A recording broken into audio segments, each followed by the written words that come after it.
Hello everyone, my name is Legend Ronnie and this game is Rise of Civilizations. What this video is going to be about, there is nothing else than what you read into the title and you already see in my back. Is gonna be the talents from the new commanders. I know what you were expecting me to say, but I didn't say it. I have worked overnight until 5 a.m. in the morning. I slept a couple of hours and now I'm recording this video for you guys. So you can have the talent, so you can have everything built. Now before I'm gonna start and talk a little bit, I'm not gonna talk too much because further videos are gonna come up for every commander with spotlights. You know, I have spotlights for every single commander's pairing and anything else that can be done in the future. Right, now the order of the talents in this picture, they're gonna be valid for any other commander, so I'm just gonna try to mention it once. It's gonna be green, red, blue and yellow. Now you see the order of the talents, so this is how I would advise that you should build this commander if you want to use him as a main in command. This is the full cavalry talent path for Belisarius and leveling in the same time. Now you're probably wondering why leveling, because the mobility talent path doesn't really give you any damage. It's all based on mobility. All it has is just mobility talents. Yeah, that's it. It has the peacekeeping, it has the cavalry, it has the mobility. Now we know one other commander that has like that, which is Double C. What this guy is an epic mirror from the legendary Double C. They share the same branches of the talent tree. My personal advice about Belisarius is that he makes a very good pair as second in command. So I'm just gonna say a few things. He will make a very good pair as second in command. Second in command to Pelagius. Now, if you want to know Pelagius or if you want to know his talents, you can find his talents in the description of the video. Belisarius can make a very good second in command to Minamoto as well. This is where I would advise him to use, because his talent tree, they are not really that much for battle. His talent tree are more for mobility. So I'm gonna pop up the other picture. Belisarius talent, the new king of mobility, the question. And I spelled it right, isn't it? I forgot to put an L over there. It says mobility. As I mentioned, it was 5 a.m. in the morning and Belisarius was the last one that I've done. So I do apologize if it says mobility. Mobility in there is mobility. I meant mobility. I'm not gonna stop the video just for that. Now, the reason I'm saying that he is the new king of mobility is because this is where I believe that Belisarius will excel the most. All the points that I have chosen following the same path, green, red, blue and yellow, that I was mentioning at the beginning, you get the highest amount of march speed that Belisarius can give it to you for your cavalry. So you will have a tremendous large amount of march speed. Now, not to go any further, once Belisarius is going to obtain his expertise, he's gonna get 50% march speed when he leaves the battle for 10 seconds. This is why I say that he is the new king of mobility. We know that the legendary Double C has a permanent 10 march speed and has the same branches in the talents. But Double C does not have that 50% march speed, which is quite a lot compared to just 10 permanently. Now imagine if you're going killing farms with the Belisarius. Once you obtain his expertise, and I'm mentioning again, he's very good as second in command. His skills work as second in command. But if you want to use him as main commander, you can for this particular purpose: killing farms, killing soft targets, killing retreating armies, where you can dominate with numbers, because you don't really have talents to boost your army as much as you would like. So this is why Belisarius is the new king of mobility, following this talent path. Now the next one on the list is going to be no other than Justin Baibars. I mean, you know, our Baibars, the one and only that I'm talking about, or I'm not talking about. Our Justin Baibars, talent, skill, and nuke. He's a cavalry commander. Since we were talking about the cavalry commander at the beginning, I decided to pop up another cavalry commander, and his name is no other than Baibars. He has skill, cavalry, and conquering. Now, personally, I would never really go siege with an epic commander. Plus, usually the players that are the main rally leaders for any siege or any purpose like this, they usually have legendary commanders. There are people that put some money into the game, have good commanders. I mean, that's the reality. There's no reason to hide it. There's no reason to just say, oh, if you want to go conquering, oh, of course you can rally cities. It is the fact. Plus, his skills, they are pretty much oriented in nuking, in AoE nuking. He has attack on his second skill, a lot of attack to cavalry, his main and skill and the expertise. They are for AoE nuking. So there you go. He has two options. You can build him full cavalry, which I'm gonna pop up the picture for that one as well, or you can build him the skill talent pad. Now, if you wanna build him the skill talent pad, this is how I would advise you to use the talents. And it's gonna be green, red, blue, and yellow.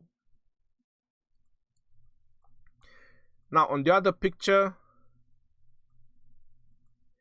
we are going to have the full cavalry talent pad. The full cavalry talent pad. Now, this is my advice if you want to go the full cavalry talent pad. He is similar to Minamoto. Let's say, for example, Pelagius. Pelagius has a cavalry skill as well. But personally, I don't find Baibars really that great as a commander, because his force skill is really, really bad. It says only when you're exiting the battle, it gives you a little bit of healing and some other bonuses, which is terribly wrong. Then his second skill, it grants you like 20% attack. 20% attack is alright, it means something, but his main skill is for AoE damage and nothing else. While Belisarius has much better benefits, or someone like Pelagius has much better benefits for your cavalry overall. So personally, I don't really find Baibars that great as a cavalry commander, but if you do want to use him, then I've built the cavalry talent pad for him as well. Maybe you're getting a lot of sculpture of him, maybe you're finding him interesting, maybe you're finding his spot into the game where you say, oh yeah, this guy is great. Maybe he's the commander for you. My opinion is that Belisarius, as he is right now, I find him much more better than our Justin over here. So this is the full cavalry talent pad, green, red, blue, and yellow. Now, who's gonna be the next one on the line? He can be, before I pop the other commander, he can be a main commander. So if you want to use him, if you actually want to use him, he can be a main commander, because his talent trees, they are very well built. So he has the cavalry and he has the skill talent pad, which gives him an advantage. But the problem is we have Pelagius, which have the same talent pad, which with much better skills. The next one on the line, who is going to be? Are we going to continue with the epic ones, or are we going to get some legendary love? Do we get some legendary love? No, we do not. Leave the legendaries alone. Alright, so the next one on the list is going to be no one than other Osman the First. Talents, PvP, and battle. This is our boy Osman the First. I have to say that I'm pretty hyped about him. They are the two commanders, him and Belisarius, from the epic commanders that I really like.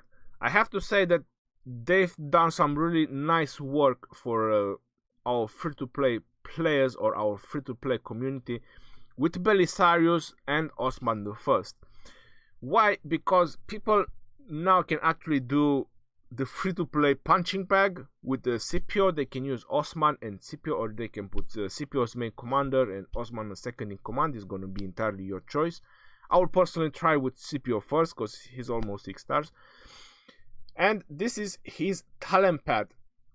Now I would say that this is the one and only talent pad for our boy Osman. So it's again green, red, blue and yellow. Once you reach level 53, your Osman is going to be at its highest. You have the skill talent pad maxed out. You're going to have the strategic prowess. If you want to use him as a main commander, now the reason I'm saying that this is the one and only, because he's very much based on nuking. He has his first skill, which is based on nuking, then he has his third skill, then he has his expertise, and his fourth skill is granting you more troops, which will actually help you in more nuking. So he's so much oriented on the skill on and nuking that I wouldn't really see him on conquering, or I wouldn't really use him on attacking. That's why I would say that he will make a very good pair with Scipio. 20% more troops plus another 3% from fresh recruits. That's going to be 23% that you can bring more into the battle, which is pretty exciting if you want to ask me. So this is Osman I PvP battle talent if you want to use him as a main commander. Now the next one on the list is no one else than our beloved Mehmed II. And Mehmed II has 2 builds. His first build, Mehmed II, is the PvP and the battle one, and you're noticing that it's freaking similar with Osman I. This is the reason why I wanted to leave Mehmed for the last one. The reason you're probably wondering why I'm building him like that for PvP and battle, because there is nothing else. You can build him for PvP and battle. Reason why: his main skill does a lot of nuking, he does area damage, then his second skill increase attack of troops and increase skill damage. Then with his fourth skill, he's gonna bring more troops into the battle. With his expertise, is just boosting his main skill. So there is a lot of nuking. He needs the skill talent pad, same as Osman. He's too much oriented in nuking and doing damage. So if you plan to use him as a main commander into the battle and doing PvP, this is the talent build that I would recommend for Mehmed II. Now, who could be the best pair for Mehmed II? As it is right now, I would say that the best pair for Mehmed II is going to be YSG, and trying to bring only archers with you, especially if you can bring British archers, which have the highest attack, plus the city, the civilization specialty is another 5% attack. So there's a lot of attack involved. There's going to be a lot of nuking and destruction. Right. I told you about the Osman. Who am I going to try it? Now, Osman I and Mehmed, this is something that I have to mention about both of them. They are more like general commanders. What do I mean when I'm saying general commanders? I'm not saying like army generals. I'm trying to refer that both of them, they are universal, maybe more than the general word. They are universal because they don't have a specific or a specialization for the troops. They can be used in any army that you want. They both bring troops capacity, they both offer nuke, they both offer damage to the troops. So any kind of builds or with any kind of specializations that you want to group them with, they will do great in it. Now, Mehmed II is also a legendary commander, and before I'm gonna pop the last picture, I'm just gonna take a moment and say a couple of things. Being a legendary, in order to max out his stars, so doing all his 6 stars, I have to give you a fair warning. To unlock his 5th star or upgrade his 5th star, it's gonna cost you about 150 stars. To upgrade his 6th star, it's gonna cost you about 450. So altogether, to bring him to 6 stars, you should expect around 700 stars. And I'm talking about the regular stars, the regular legendary stars, to upgrade him.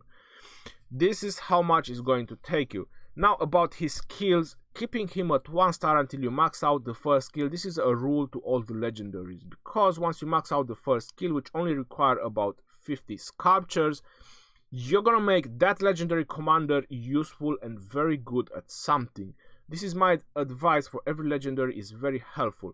The reason I'm saying that is because you need about 690 legendary sculptures in total to max out the skill of a legendary. So the first 5, it's only 50 to get 1 skill to 50, which is basically the first 4, not the first 5. And after that, the price of sculptures is going higher and higher exponentially, and you'll find it very, very hard to keep upgrading him. But the first skill is very important. He's going to be very useful at something if you want to use that particular legendary commander. So this is how expensive the legendary commanders are before you want to go ahead and start investing in them. Now the next picture that I'm going to bring is going to be for the rally. Now this is probably something that many of you will like. I hope so that you guys will like. So this is Mehmed II Talent, Rally and Siege. Now this one can apply to Osman I as well. If you actually want to use Osman I as a rally commander, it can apply to him. And I believe this can apply to Frederick I. But as I mentioned, they are not really rally commanders. I wouldn't really use Frederick in sieging. That's your own choice if you want to use him for that. On the other hand, Mehmed II has his 4th skill, which grants 10% rally capacity on top of the 50% army capacity, which is insane. 10% rally capacity, that's huge. I mean, let's face it, we have 2 million rally maximum. That's another 200,000 troops in a rally, and imagine that a rally can be keep reinforced. 200,000 troops, that's a tremendous amount of force and tremendous amount of power. Mehmed II, if they're gonna keep him like that, and if he's going to keep having the 10% rally capacity increase, he's gonna be the one must-have commander in the rally. Now, if you wanna ask me, and if you want my opinion, how it would be probably the best rally, it would be Julius Caesar as a main commander and Mehmed II a second in command. Why? Is because when Julius does his first skill, increase all damage by 30%, that means it's gonna be Mehmed as well. And Mehmed, with his expertise, 1700 damage factor on single target, that's gonna be a lot of serious nukage. Not to mention, if you're gonna hit city, he does extra damage to the watchtowers. So the amount of, and garrison, watchtower and garrison. So there's a tremendous large amount of damage that Mehmed II will do to siege when Julius Caesar is gonna be main commander. It's gonna be pure destruction, mayhem. I'm just gonna end it right there because I'm going too far. Exactly, he's gonna be very, very strong, and he's gonna be a must-have commander in the main rallies. You can boost the rally with the technology with another 20%, so I believe that you can bring a rally to like 2.6 million. 2.6 million, this guy is gonna nuke like a crazy mofo with 2.6 million troops rallied behind him and Julius Caesar boosting his main skill. That's gonna be a one setup and some nuking that I really hope one day I will see, even if it's not from me, but at least from someone else. So again, my friends, if you want to use him as the main rally leader, you have the talent for that purpose. He can be, if you want to use him as the main rally leader, you can use him with Hannibal Barca, a second in command. I would advise you to use him with Hannibal Barca, but he will do the best in slot would be second in command to Julius Caesar. Now, this is your boy Legend Ronnie, and this is way too much about this talent. I talk a little bit about each commander. I hope you find this helpful. Until next time, this is your boy Legend Ronnie signing out. Peace out, yo. And take care. And I see you guys on the next video.